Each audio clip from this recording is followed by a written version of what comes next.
Where'd you go?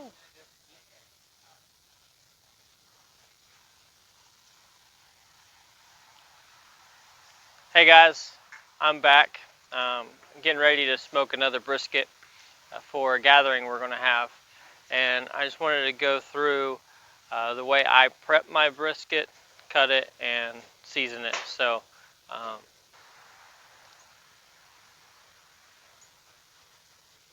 alright, so this is a 12.42 pound brisket. I just bought it at Walmart. It's the only one they had. Otherwise, I might have been a little bit more selective.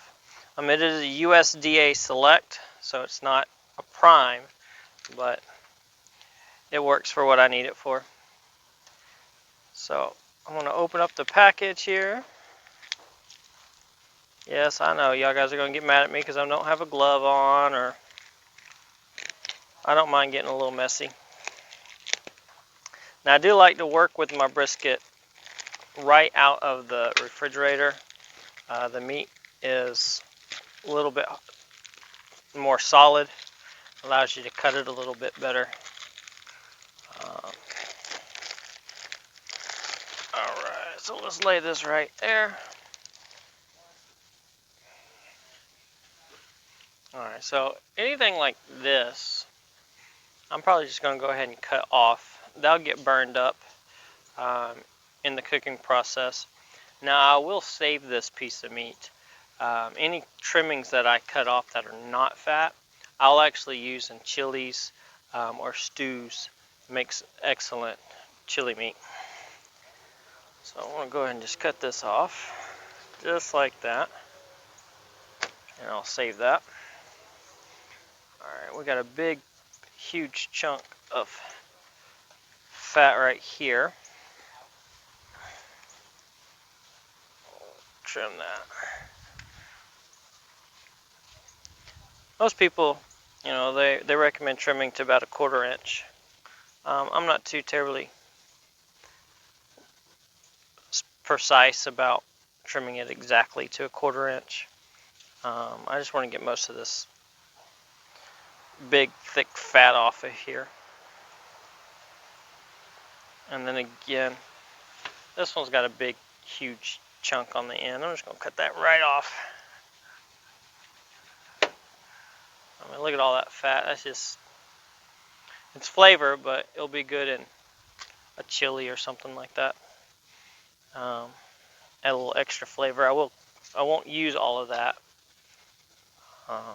in the chili. I won't use all the fat, but I will definitely use the meat.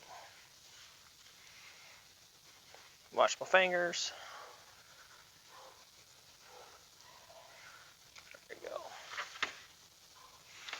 And again, on this side, you got this big, thick layer of fat in there. So I want to kind of look at the end here, kind of judge how thick I want to cut through here.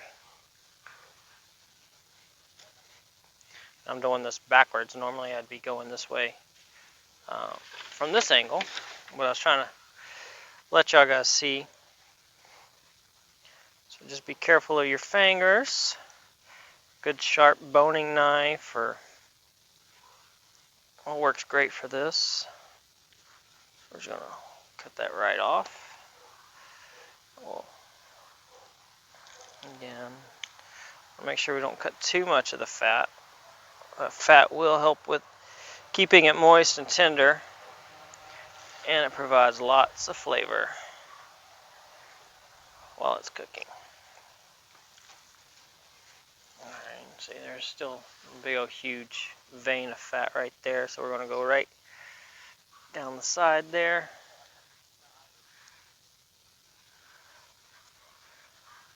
Kind of cut that at an angle.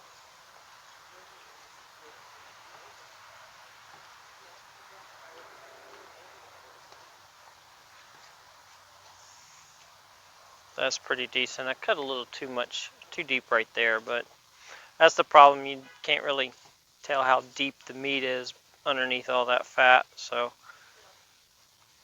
I'll leave all of that. Maybe just a little bit more right here.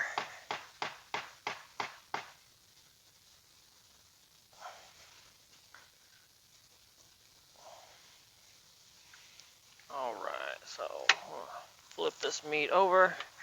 Take a look at this other side. You got this big old huge piece of deckle fat. Again, I want to try to trim most of that out. That will not render down very well.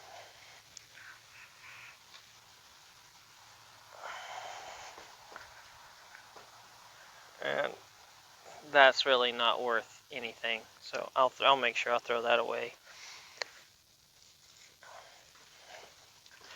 Now I have seen some people, so this piece of fat runs all the way kind of down through the meat. And I've seen some people create this big, huge cavity, try to remove as much of that as possible. The problem with that is it doesn't allow the smoke or the fire or anything to get inside that cavity. And if you put seasoning down in there, it just kind of gets clumpy and gets nasty. So I'll cut as much off as I can from the surface, but I don't dig that out. You can if you want, but again, if you render it right, you won't get all of it out when you cook it, but it will provide a lot of flavor and moistness inside the meat. We're just going to take all these little pieces off like this.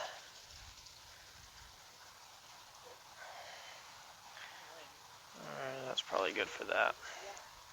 And then anything like this, take it off. Now, I got a big gash right here where they cut it in the meat processing plant. That's kind of, if I go to season any of that, it's just, like I said, it's not going to actually get cooked in there good. It's going to leave a lot of the seasoning clumpy and wet. So I'm just going to come in here and try to cut that little flap off as much as I can without digging too much into that meat. Again, this is where a good sharp knife comes into play, and get in there and just cut just enough of that off. I do want to try to remove as much of this silver skin or membrane, whatever you want to call it, off of this side. And there's several ways of doing it. You can just scrape at it, but you tend to take some of the meat. If you can get underneath it, sometimes it will allow you just to pull it straight up. If you're doing a big production cook, you don't necessarily have to worry about it as much as if you're just doing it for your family. But I like to try to get as much as that off. Again, I'm not going to spend all day long getting every little piece off. I'm getting out of camera. Sorry about that. But yeah, we're just gonna again take a little bit of this stuff off.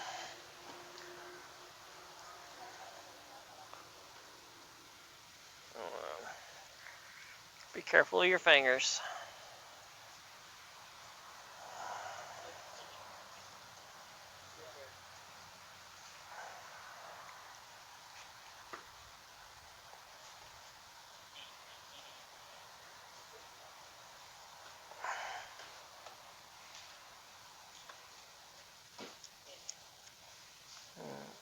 I'm a big believer in the better you prep something, the better the outcome turns out.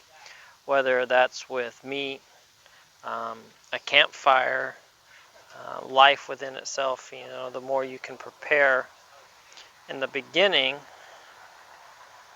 the better the result will be, and the easier it will be for you to achieve that result. Just a life lesson for me. If you want to listen to it, you can. Alright, so again, we got some really thin meat. It's cut right there. That's just going to burn up in that fire. So I'm going to cut that off as well. We'll save that. It's pretty thin. Let's see if I can show you that. It's pretty thin right there. Be careful when I cook that. That might burn up. I want to save that just to be safe. And then this point, the grain is running this way. So my first cut, let me set this down and slide it. So after I cook it, my first cut's going to go this way anyways. And so I'm going to have a big chunk that's not going to be really nice to slice. You can use it, but I'm just going to go ahead and just cut that corner off.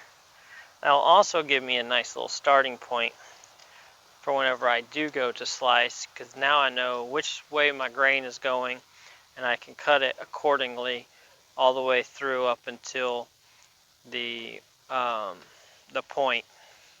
So let's just go ahead and just get a little bit more of this stuff off of here.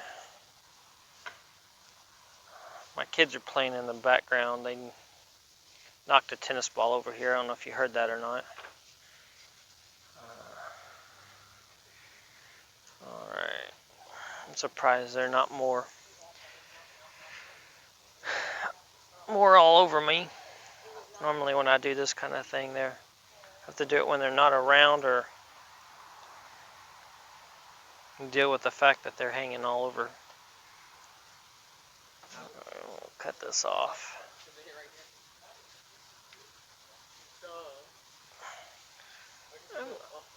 I think for the most part, let's just take a look at this side again. Got some fat right there. I'm gonna trim that off. That ain't gonna do any good right there.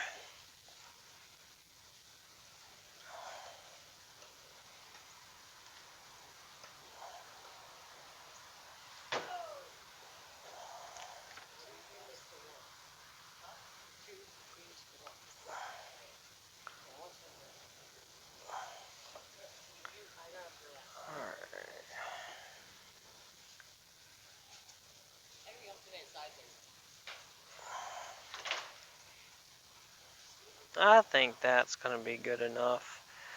Some people, they are big on washing their meat before. I don't necessarily think you need to in this case.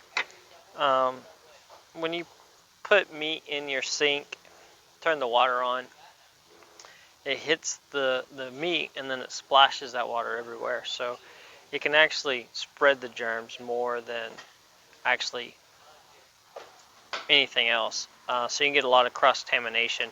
If you do want to wash your meat, you can pat it down with like a dry paper towel, and get as much of the juice and stuff off. But in this case, I want to leave it just like this. Now in this bottle, I just have equal amounts of salt and pepper. That's all I use, salt and pepper. Thanks to Franklin from Franklin's Barbecue. I used to put a rib rub on my briskets, but the last couple times I used just salt and pepper, and the results were outstanding. I actually like the flavor and the moistness with just salt and pepper more than I did with the rub. So I just start on one end and I put it on pretty heavy. I want to make sure it's good and covered everywhere, and I'll rub it in.